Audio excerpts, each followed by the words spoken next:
Hello students, good morning all. How are you? I am fine and I hope same for you as well. बच्चों ये जो video बनने जा रहा है ये क्लास 10 के लिए है और क्लास 10 में हमने लास्ट टाइम पढ़ा था एसी जनरेटर। आज बारी है डीसी जनरेटर की। आज बारी है बच्चों डीसी जनरेटर की। डीसी जनरेटर में ज़्यादा डिफरेंस नहीं है एसी की तुलना में, बस सब कुछ वही है, एक चीज़ थोड़ी सी बदलती है। उसके लिए आपको एक बार दोबारा से मैं रिवाइज कराऊंगा 2 मिनट के अंदर अंदर एसी जनरेटर क्या था और डीसी में क्या करें तो वो एसी डीसी में बदल जाएगा। ऐसा जानने के लिए आपको थोड़ा सा डिफरेंस पता होना चाहिए एसी और डीसी में। एसी मतलब अल्टरनेटिंग करंट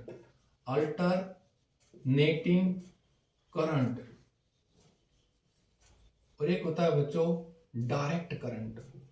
ये है डायरेक्ट करंट। आपको पता है इसको स्मॉल डी सी भी लिख देते हैं, है ना। इसको स्मॉल ए स्मॉल सी भी लिख देते हैं। अल्टरनेटिंग करंट मतलब जैसे कहते हैं ना, अल्टरनेट बच्चे को कोई चीजें दे दो, सबको मत दो, एक छोड़ के एक को दे दो।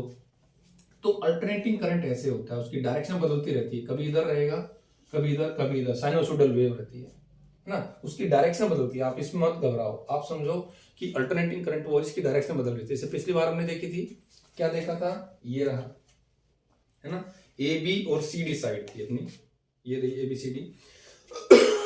ये जो ए बी साइड है, इस ए बी साइड जब नीचे आ रही थी आपकी, नीचे आ रही थी तो right hand Fleming right hand rule क्या कह रहा है, अंगूठे को वहां को जो नीचे जा रही, तो अंगूठे को नीचे की तरफ, फील्ड देखो इधर है, फील्ड डायरेक्शन में ये 4 फिंगर, तो करंट इधर, ये मिडल फिंगर से करंट इधर आ गया। तो ए बी साइड जब नीचे जा रही थी तो करंट ऐसे था, ठीक है, ऐसे था। लेकिन जब ये ए बी साइड अब ऊपर जाने की बारी आ गई, देखो जब ये A B side right side में जा रही है तो ऊपर जाएगी।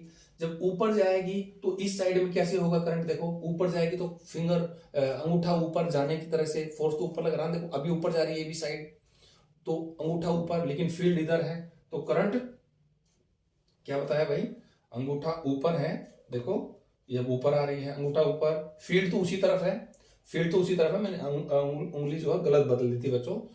फील्ड तो उसी तरफ है, नॉर्थ से साउथ में, मैंने तो फिक्स कर रखी थी आपने।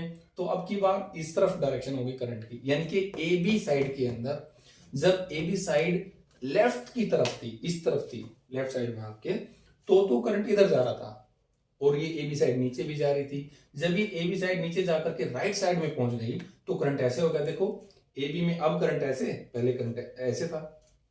तो इसका पूरा एक चक्कर काटने में किसी एक साइड में 2 बार करंट की डायरेक्शन बदल रही थी, है ना। 2 बार करंट की डायरेक्शन बदल, देखो इधर जाके, फिर मतलब इसको आप जीरो मान लें, ये जीरो बेस मान लें, इसको एवरेज बेस मान लें, ये बेस है।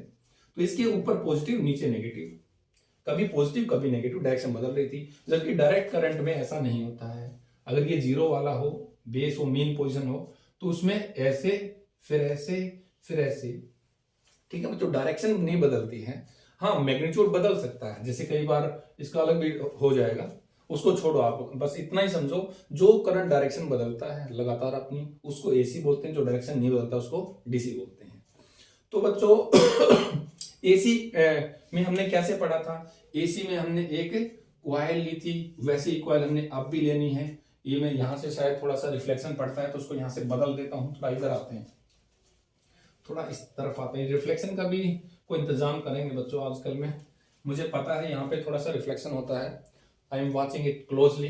धीरे धीरे सब चीज इंप्रूव होंगी, ठीक है। अब देखिए क्या है कि पिछली बार हमने देखा था एक क्वाइल ऐसे थी रेक्टेंगुलर, वैसी क्वाइल अब की बार भी होगी हमारे पास, ऐसे क्वाइल थी ये, ठीक है।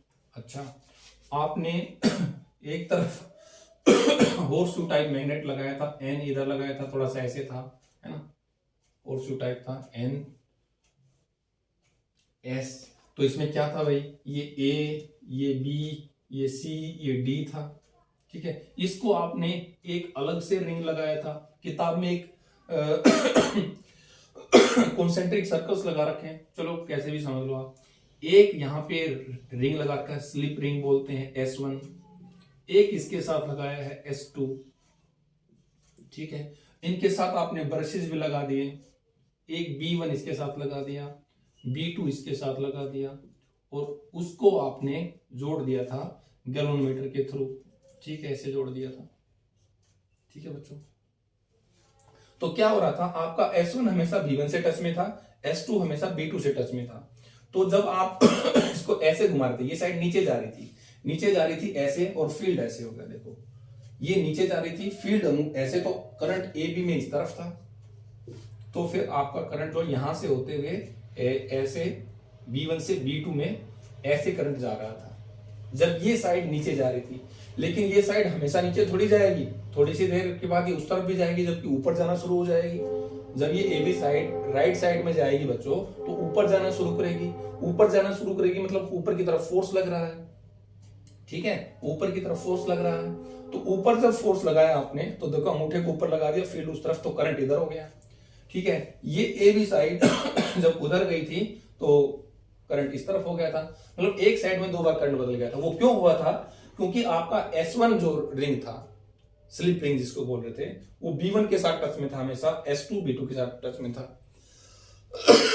बच्चों अगर हम इस अरेंजमेंट में, इसी अरेंजमेंट में, एक्सपेरिमेंटल सेटअप में थोड़ा सा चेंज कर दें, क्या चेंज कर दें कि आपका B1 जो है, आपका S1 हमेशा B1 के साथ टच में ना हो, तो उसके लिए क्या आइडिया लगाया, आइडिया ये लगाया कि अगर हम बच्चों में यही साफ कर देता हूं इसको, क्योंकि ये तो हमने पिछली बार पढ़ लिया था। अगर हम इसी फिगर में एसी जनरेटर के अंदर थोड़े चेंजेस कर दें, क्या कर दें, एक को तो हम इन दोनों को कम्यूटेटर रिंग से जोड़ दें, स्प्लिट रिंग बच्चों, स्प्लिट रिंग्स, या इसको हमने कम्यूटेटर भी बोला था, कम्यूटेटर रिंग को हो, स्प्लिट रिंग को हो। ये होता क्या था, एक पूरे सर्कल को बीच में से काट दिया गया था, बीच में से काट दिया मतलब स्प्लिट कर दिया, दो हिस्से बना दिए, एक ये हो गया, एक ये हो गया। ठीक है, दो आधी आधी रिंग बना दिया आपने, इन्हीं को बच्चों स्प्लिट रिंग या कम्यूटेटर बोला गया। तो अब की बार डीसी जनरेटर में जो हमने डीसी मोटर में किया था, वैसा ही अरेंजमेंट करना है। कैसे, इसको तो एक को इसके साथ लगा दो, एक को इसके साथ लगा दो। ठीक है, और यहां पर आपने लगा दिया एक ब्रश B1। बच्चों इसको कभी वर्टिकल, मैंने पिछली बार शायद हॉरिजॉन्टल लगाया था, कैसे लगा लो, मतलब टच में होना चाहिए। कार्बन ब्रश जो होते हैं, ये B1 है, B1, ये B2 है।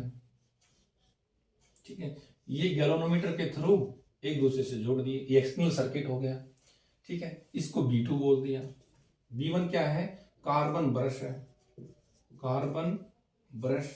इनका क्या काम होता है बच्चों, केवल और केवल जो कॉन्टैक्ट बनाए रखना होता है, जो रिंग है, जो कम्यूटेटर रिंग है, स्प्लिट रिंग है, उसके साथ बस कॉन्टैक्ट बनाए रखता है। और आप कहोगे सर कॉन्टैक्ट तो तार भी जोड़ देते, तार जोड़ते तो उलझ जाता और टूट जाता, और एक सेकंड में आपका सेटअप खराब हो जाता। इसलिए टच में भी रहेगा, करंट भी फ्लो होता रहेगा, और उलझेगा भी नहीं, तार टूटेगा भी नहीं। तो ये भी बच्चों कार्बन ब्रश है, B2 कार्बन ब्रश है, ये आपको पता है, गैल्वेनोमीटर है इधर। ठीक है, और ये बच्चों S1 हो गया, ये S1 है, ये वाला, ये स्प्लिट रिंग 1, ये 2 है, स्प्लिट रिंग 2। तो अब की बार आपने S1 और S1 के साथ ये वाली कॉइल जो आ रही है AB वाली, मान लो S2 के साथ ये जोड़ दिया। तो अब क्या होगा, देखो डीसी जनरेटर में, यही डीसी जनरेटर है, इसमें क्या होगा इसमें बच्चों आपका जो S1 है, कभी तो B1 के साथ टच में रहेगा, कभी देखो S1 है, कभी तो यहां आ जाएगा, एक बार ये घूम करके उधर जाएगा, तो S1 B2 के साथ टच में भी आ जाएगा। देखो आपकी अल्टीमेटली ये जो कॉइल है, ये रही, देखो ये थी, हाँ ये ऐसे थी AB, देखो AB ऐसे है, जब ये ऐसे घूम के यूं जाएगी, तो इसके साथ अभी S1 है, इसके साथ S1 लगा हुआ है। ठीक है, जब S1 लगा हुआ है इसके साथ AB के साथ, मतलब ये थोड़ा सा मुड़ करके आ रही है, तो जब उधर जाएगा तो S1 तो B2 के साथ टच में आ जाएगा। एक्चुअल में जब AC जनरेटर ऐसे जा रहा था तो AB में इस तरफ करंट था, जब उधर जाता है तो देखो AB में इस तरफ हो गया। जैसे ही करंट की डायरेक्शन बदलेगी तो आप एक्सटर्नल सर्किट को भी बदल दोगे, बाहर जिस तरीके से आपने तारों को जोड़ रखा है। अब की बार डीसी जनरेटर में हम इस तरीके से बीच में से काट रखा है इसको कि S1 पहले तो B1 के साथ टच में था, और जैसे ही ये AB साइड उस तरफ जाएगी और इसमें करंट बदलना चाहेगा, AB साइड में पहले ऐसे था फिर वैसे होना चाहेगा, तो क्या होगा, S1 B2 के साथ टच में आ जाएगा और S2 B1 के साथ टच में आ जाएगा। इस वजह से करंट चेंज नहीं हो पाएगा, करंट की डायरेक्शन चेंज नहीं हो पाएगी, करंट एक ही डायरेक्शन में मतलब ऐसे ही फ्लो करता रहेगा। इसको बोलते हैं डीसी करंट। तो इसमें थोड़ा सा लिखेंगे क्या, देखो लिखो क्या लिखेंगे। डीसी जनरेटर की डेफिनेशन क्या होगी बच्चों, if we replace क्या रिप्लेस किया हमने, स्लिप रिंग्स को, जहां पर पहले बड़े बड़े दो आपने रिंग बना रखे थे और S1 B1 के साथ टच में था हमेशा, वहां पर आपने एक कम्यूटेटर रिंग लगा दिया। If we replace slip rings, if we replace slip rings in AC generator,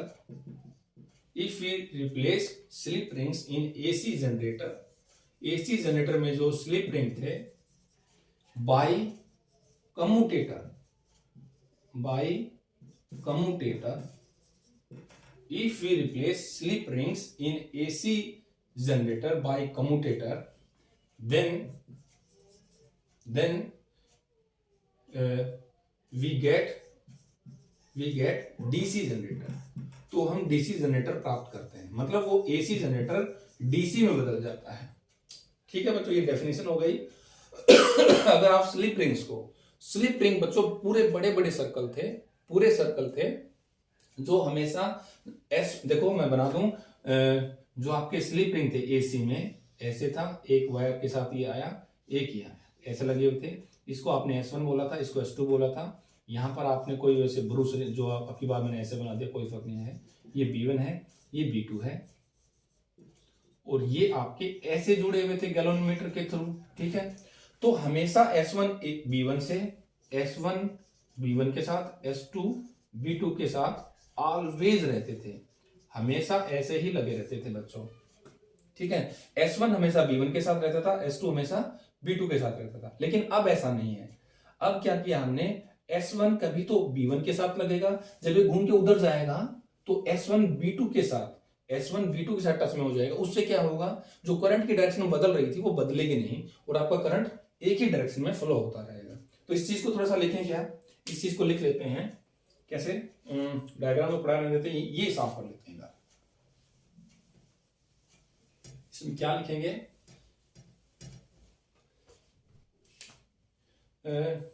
the brush B1 is always in touch with coil moving down. जो कॉइल नीचे की तरफ जाएगी उसी के साथ B1 टच में रहेगा, moving down, and B2 is always in touch with coil, rectangular coil, always in touch with coil moving up in magnetic field। बस यही इसकी मेन बात थी जो मैंने लिख दी यहां पर, और शुरू में डेफिनेशन थी, बाकी डायग्राम में। द ब्रूस B1, जो B1 जो है, is always in touch with coil moving down. देखो अभी तो ये कॉइल अगर यहाँ पे शॉर्ट मान लो, उसको ऐसे घुमा रहे हो एंटी क्लॉकवाइज, तो ये जब नीचे की तरफ जाएगी, है ना, ये नीचे जा रही है तो B1 के साथ टच में है, नीचे जाकर के फिर उस तरफ जाएगी तो ये साइड उसके साथ टच में आ जाएगी। तो करंट जो आपका रिवर्स हो रहा था उसको आपने एक्सटर्नल सर्किट में चेंज करके बदल दिया, मतलब सेम फ्लो करता रहेगा। तो B1 हमेशा उस कॉइल के साथ टच में रहेगा जो नीचे की तरफ जा रही है, और B2 हमेशा उसके टच में है जो ऊपर की तरफ जा रही है। ये फिक्स हो गए, मतलब B1 B2 फिक्स हो गए बच्चों। S1 S2 बदल रहे हैं, कभी S1 B1 के साथ टच में आएगा तो कभी S1 B2 के साथ टच में आएगा। देखो अभी S1 यहां है, ये घूम के जाएगा उधर तो B2 के साथ टच में आ जाएगा, फिर और दोबारा घूम के आएगा तो S2 B1 के साथ आ जाएगा, कभी S1 B2 के साथ। मतलब ये जो आपके कम्यूटेटर रिंग्स है या स्प्लिट रिंग है, ये तो बदल रहे हैं, ये कभी इसके साथ कभी उसके साथ, लेकिन B1 हमेशा नीचे वाली कॉइल के साथ टच में रहेगा, B2 हमेशा ऊपर जाने वाली कॉइल के साथ टच में रहेगा। ऐसा करने से for this kind of arrangement, ऐसी अरेंजमेंट करने से, for this kind of arrangement क्या हो गया भाई, ऐसा करने से current flows only in one direction, current flows only in one direction. For this kind of arrangement, current flows only in one direction in outer circuit, बाहरी circuit मतलब पूरे सर्किट में, ठीक है, करंट जो है एक ही डायरेक्शन में फ्लो करेगा, वो चेंज नहीं करेगा, और चेंज नहीं करेगा तो उसको डीसी जनरेटर कहते हैं।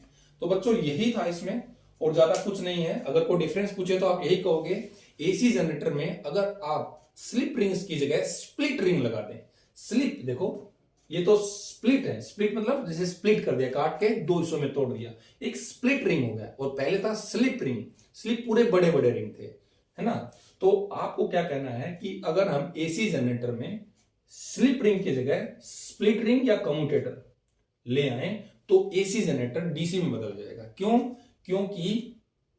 क्योंकि B1 जो है हमेशा उस साइड के साथ टच में रहेगा कॉइल की जो हमेशा नीचे जा रहा है, और B2 हमेशा उस कॉइल के साथ टच में रहेगा जो हमेशा ऊपर जा रहा है। तो इस तरीके से हमें एक ही डायरेक्शन में करंट मिल रहा है। ठीक है बच्चों, तो यहां पर मेरे ख्याल से एक लेक्चर और रहेगा, बाकी फिर इलेक्ट्रिसिटी मैग्नेटिज्म खत्म होता है, फिर इसके बाद हम शुरू करेंगे नेक्स्ट चैप्टर। ओके बच्चों, till then bye bye, keep doing your work.